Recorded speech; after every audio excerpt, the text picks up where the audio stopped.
Election commission এই রাজীব কুমারকে CP Kolkata থেকে সরিয়েছিল। ইলেকশন কমিশনের যে রিসেন্ট গাইডলাইন তাতে পরিষ্কার বলা আছে এর আগের কোনো নির্বাচনে যে আইএস আইপিএস বা পুলিশ বা সিভিল অ্যাডমিনিস্ট্রেশনের অফিসারকে ইলেকশন কমিশন একবার সরিয়েছিল, দ্বিতীয়বার তাকে দায়িত্ব দিতে না। তাই আমরা সবাই জানি যে এপ্রিল মে মাসে দেশের সাধারণ নির্বাচন এবং এই নির্বাচনের 14 এবং 19-এর যদি অতীত দেখেন, মার্চের প্রথম সপ্তাহে মডেল কোড অফ কন্ডাক্ট চালু হয় এমসিসি। 14তে তাই হয়েছে, 19এও তাই হয়েছে। স্বাভাবিকভাবে এমসিসি চালু হলে এই ডিজি থাকতে পারবেন না। তাই ইলেকশন কমিশনের গাইডলাইনকেও এই সরকার বৃদ্ধাঙ্গুষ্ঠ দেখিয়ে মমতা ব্যানার্জির একটা পেট সার্ভেন্টকে তাকে আজকে ডিজি করা হয়েছে।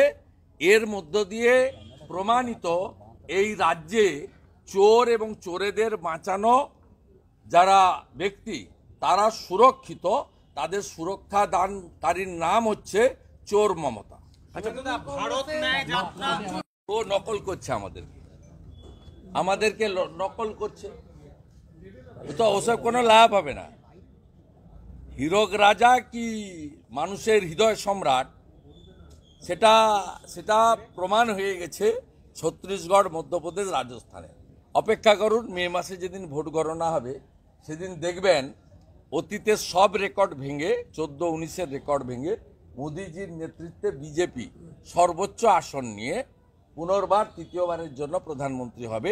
আমাদের দেশের সিস্টেমে পাবলিক শেষ কথা বলে, ভোটাররাই শেষ কথা বলে। Voter will speak in appropriate time.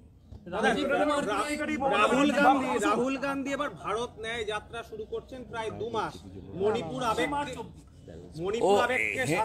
হেঁটেই দুটো সরকার চলে গেছে। ওই ভারত জোড়ো না ভারত তোড়ো করতে গিয়ে দুটো সরকার চলে গেছে, একটা ভূপেশ বাঘেলের, একটা অশোক গেহলোটের। সবেধন নীলমণি দুটো টিকে আছে, হিমাচল আর তেলেঙ্গানা আর কর্ণাটক। এবার হাঁটার পরে দেখা যাবে তিনটেও চলে গেছে। রাজ্য পুলিশের ডিজি রাজীব কুমার হওয়ায় বেসুরো কুণাল ঘোষ তিনি বলছেন আমি ওনার কথার উত্তর দিতে পারবেন একমাত্র মমতা ব্যানার্জি। কারণ তিনি চিৎকার করে বলতেন সারদার বেনিফিশিয়ারির নাম মমতা ব্যানার্জি। অতএব উত্তর মমতা ব্যানার্জি দিতে পারবেন। আপনাদের নবান্ন বিট যিনি করেন তাকে বলুন, প্রশ্নটা যদি সাহস থাকে তাহলে উনাকে বাজারে কোঠারি ভাইদের নামে যোগী সরকার রাস্তার সিদ্ধান্ত নিয়েছে কি অযোধ্যায়, কিন্তু এইখানে তারা তো কলকাতার ছেলে, বাংলার ছেলে, তাদের নামে করবে না। তো এখানে পশ্চিমবঙ্গে একটা সেকুলার সরকার আছে, যে সরকার হিন্দু বিরোধী সরকার। নইলে টেট পরীক্ষার ডেট গীতা পাঠের দিন করে, বিজয়া দশমীর নিরঞ্জন ডেট চেঞ্জ করে দেয়। এই সরকার সেকুলারিজমের নামে হিন্দুদের উপর আক্রমণ করে। স্বাভাবিকভাবে এই সরকার করসেবকদের নামে রাস্তা করবে না। আমরা কথা দিতে পারি, বিজেপি সরকার তৈরি হলে করসেবকদেরকে এবং স্বাধীনতা সংগ্রামীদের আমরা যথোপযুক্ত মর্যাদা দেব।